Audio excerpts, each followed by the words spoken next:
एका अशा व्यायामाचा विचार करा जो आपल्या भारतातले मोठे मोठे पैलवान शेकडो वर्षांपासून करत आलेत. आणि गंमत म्हणजे यासाठी महागडचं जिमचं सामान नाही लागणार, फक्त तुमची इच्छाशक्ती आणि जमीन, बस. आज आपण याच शक्तिशाली दंड व्यायामामागचं रहस्य उलगडणार आहोत. आणि हो, ही माहिती कुठून तरी ऐकून सांगितलेली नाहीये. आपण थेट मूळ स्रोताकडे जातोय. म्हणजे 1939 साली प्रकाशित झालेल्या व्यायाम ज्ञानकोश या पुस्तकाकडे. हा काही आजकालचा नवीन फिटनेस ट्रेंड नाहीये, तर हे आहे अनेक पिढ्यांनी जपलेलं अस्सल ज्ञान. बरं, एक प्रश्न आहे, वेगवेगळे वर्कआउट्स करून कधीकधी कंटाळा येतो, नाही का? पण विचार करा, जर कोणी सांगितलं की फक्त एकच व्यायाम, फक्त एक, संपूर्ण शरीराला मजबूत बनवू शकतो, तर ऐकायला थोडं अशक्य वाटतंय ना? पण याचं उत्तर आहे दंड व्यायामात. चला तर मग पटकन बघूया की आपण आज काय काय जाणून घेणार आहोत. आपण सुरुवात करूया दंडाच्या इतिहासापासून, मग तो करण्याची अगदी योग्य पद्धत शिकू. त्यानंतर त्याचे वेगवेगळे प्रकार पाहूया. आणि हो, महान इंडियन हर्क्युलिस यांचं मार्गदर्शन पण घेणार आहोत. आणि शेवटी याचे फायदे तर आहेतच. तर दंड म्हणजे फक्त एक व्यायाम नाहीये, तो आपला एक वारसा आहे. जरा डोळ्यासमोर आणा, शेकडो वर्षांपासून आपल्या आखाड्यांमध्ये पैलवान फक्त हीच एक हालचाल करून आपली ताकद आणि स्टॅमिना वाढवत आलेत. खरं तर हा आपल्या शारीरिक संस्कृतीचा पायाच आहे.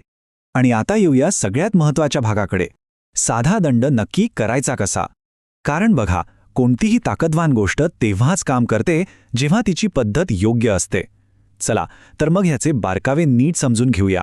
व्यायाम ज्ञानकोशामध्ये ना याची व्याख्या खूप छान दिलीये. ते म्हणतात की दंड म्हणजे काय, तर आपलं शरीर आणि जमीन यांच्यातला एक संवाद. हो, आणि याच नात्याचा वापर करून ताकद निर्माण करण्याची ही एक कला आहे. या व्यायामाचा सगळा खेळ आहे ना, तो लईमध्ये आहे. म्हणजे कसं, तर एका लाटेसारखं पुढे जात खाली यायचं, छाती जमिनीच्या जवळ आणायची आणि मग एका दणक्यात स्वतःला मागे ढकलून पुन्हा वर. ही एक सलग लयबद्ध हालचाल असली पाहिजे. ठीक आहे, तर आता आपल्याला बेसिक गोष्ट कळाली आहे. पण खरी मजा तर आता सुरू होतीये. कारण दंडाचे अनेक प्रकार आहेत आणि प्रत्येक प्रकार शरीराला एक वेगळंच चॅलेंज देतो. पहिला प्रकार आहे वाघदंड. आता नावावरूनच कळतंय, यात शिकारीसाठी तयार असलेल्या वाघासारखी ताकद आणि चपळाई लागते. ही एक खूप डायनामिक हालचाल आहे. मूळ पुस्तकात एका महत्त्वाच्या स्टेपवर जोर दिलाय, तो म्हणजे एक पाय पुढे आणणं. हा एक छोटासा बदल वाटेल, पण यामुळे शरीराचा मधला भाग म्हणजे आपला कोर आणि नितंब इतके जबरदस्त एंगेज होतात, जे साधा पुशअप कधीच करू शकत नाही. म्हणजे बघा, ही ताकद आणि लवचिकतेची किती भारी सांगड आहे. आता पुढचा एक ॲडव्हान्स प्रकार आहे चक्रदंड. यामध्ये ना शरीराला अक्षरशः एका चक्रासारखं फिरवलं जातं, ज्यामुळे संपूर्ण शरीराच्या स्नायूंना एकाच वेळी व्यायाम मिळतो. पुस्तकात असं म्हटलंय की या व्यायामाने शरीर हलकं वाटतं. आता याचा अर्थ काय? याचा अर्थ असा की आपण फक्त मसल्स बनवत नाहीये, तर आपण लवचिकता आणि चपळता म्हणजे ॲजिलिटी सुद्धा वाढवत आहोत.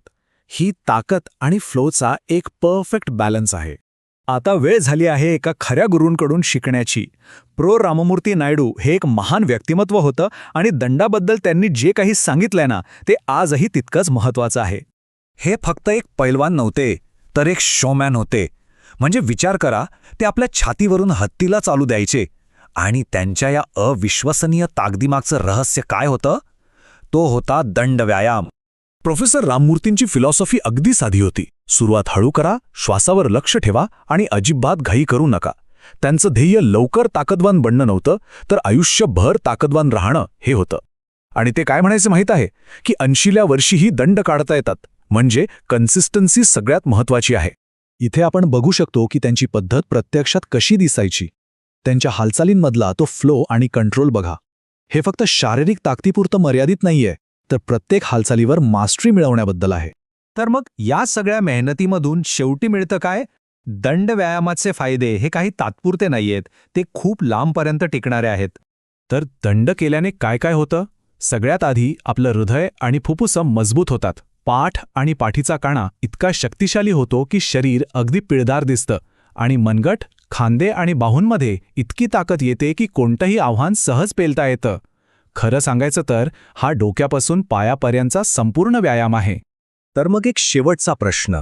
आजच्या या धावपळीच्या जगात या पारंपरिक ज्ञानाला काही जागा आहे का? म्हणजे आपण खरंच आपले फिटनेस गोल्स पूर्ण करण्यासाठी आपल्या इतिहासात डोकावू शकतो? मला तर वाटतं याचं उत्तर एक मोठं हो आहे. यावर नक्कीच विचार करण्यासारखं आहे.